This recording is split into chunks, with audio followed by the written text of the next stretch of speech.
Well, hello and welcome. This is Laura Brandenburg from Bridging the Gap. And today I want to talk to you about a common challenge that business analysts face, and that's getting their value recognized or the value of their business analyst team recognized. And today's question comes to us from Jeff, who has a specific take on this challenge. So Jeff is part of a centralized business analyst team that just got formed within his IT department. And now there's a centralized business analyst role as well as a business systems analyst role. His question is around, how do I get this central role that I'm a part of recognized within my department, and how do I make sure our value is truly seen and appreciated? Well, Jeff, I have 5 suggestions for you, and these really apply to anyone who's ever struggled with getting the value of business analysis recognized within their organization, which I know from my experience is a lot of you.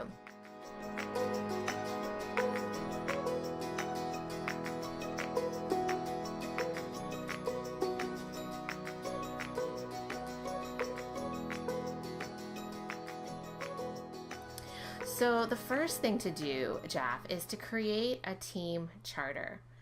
And really what you want to do is look back at why was your team formed in the first place? Why is there this new centralized business analyst role? What problem was this team designed to solve? And put that down on paper really clearly so that you know what your main pain point is, your main problem that you're here to solve is. So you can share that effectively within your organization, and so you can spread that and talk to other team members about that as well. So that's the first thing, is to get your team charter in place so it's really clear why you're here and what that team is here to do. Next, you want to assess your team's skills. So what are the unique skills, unique qualifications that put people onto the centralized BA team versus maybe one of the other teams in your department? What is unique to the people on this team? And what kinds of challenges in particular can you and your team solve for the organization? And you want to make sure that's reflected in your charter and that people are really set up to capitalize on their unique strengths, because that's how you're going to add the most value to your organization. And that leads me to the third suggestion, which is to deliver immediate value. So most likely you have like this really big idea in your head about what this team is going to be, and the value that you're going to provide for the organization, and kind of some newer expansive ways that you want to deliver value to the business, and the responsibilities that you want to take on. And that is all fine and well, and we are going to get to that with suggestion 5. But before you kind of even get the license to do that, you really need to make sure that you don't get your feet cut up from under you before you ever even get started. And the way you do that is by delivering immediate value. So look at the projects that are on your plate right now. Make sure that your BAs are assigned to the most important high impact projects in your organization, and make sure that you're using your unique skills to accomplish the goals laid out in your team charter and to solve some problems on projects right now, and to help those projects get moving really quickly, get moving effectively, and solve any challenges that are coming up. So you might say, look at the intersection between the business process and the functional requirements. So making sure that the new functional requirements that your systems analysts might be creating are really reflected in the business process, or meeting with those stakeholders to understand the problems in the business process and make sure they're reflected in the more detailed system or technical requirements. It's just an idea. It really depends on how those roles that are defined in your organization, but make sure you're adding value. Okay, so then as you do this is suggestion number 4, share your wins. Make sure the BAs within your team are sharing wins with each other.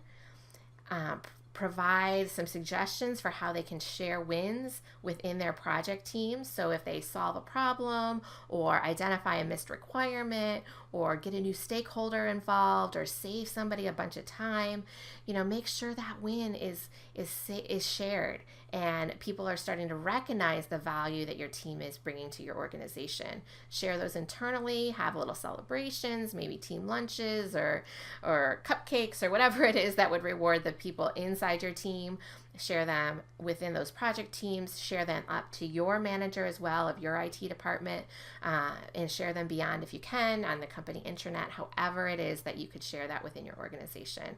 And that's how you start to get your value seen and noticed, so that people are more open and understand even what your role is and what kind of contribution to expect from that centralized BA team. Okay, then finally, you want to look at expanding your value. So now you've dug in, you've made an impact, you've shared those wins, you're using your unique skills. What's the thing that you can do next? And this is probably that idea you had when you formed the centralized IT team or centralized BA team in the first place. So this could be things that are outside the project, like business case work or evaluating ROI between different projects, or helping look at a program of projects and how these are going to deliver value for the organization. So, thinking about that next level of expanding the value, and essentially you go through these same 5 suggestions again, where you're expanding your team charter to account for those new ideas, assessing your team's skills, making an impact, and sharing those wins. So you're continuing the cycle so that you're continually expanding your value, which is also going to expand the career potential for you and everyone else on your centralized BA team, and really getting you into doing some of the more cutting edge, advanced level business analyst work that we see out there. So I hope these suggestions are helpful. Please leave a comment and let me know how they work for you. And I'd love to hear from you and any challenges that are coming up for you specifically around getting your value as a business analyst or your business analyst team recognized in your organization. Again, my name is Laura Brandenburg. I'm the creator of Bridging the Gap, and we help mid-career professionals start business analyst careers, and we're a leading provider of virtual training. If you'd like to find out more, visit my website at bridgingthegap.com.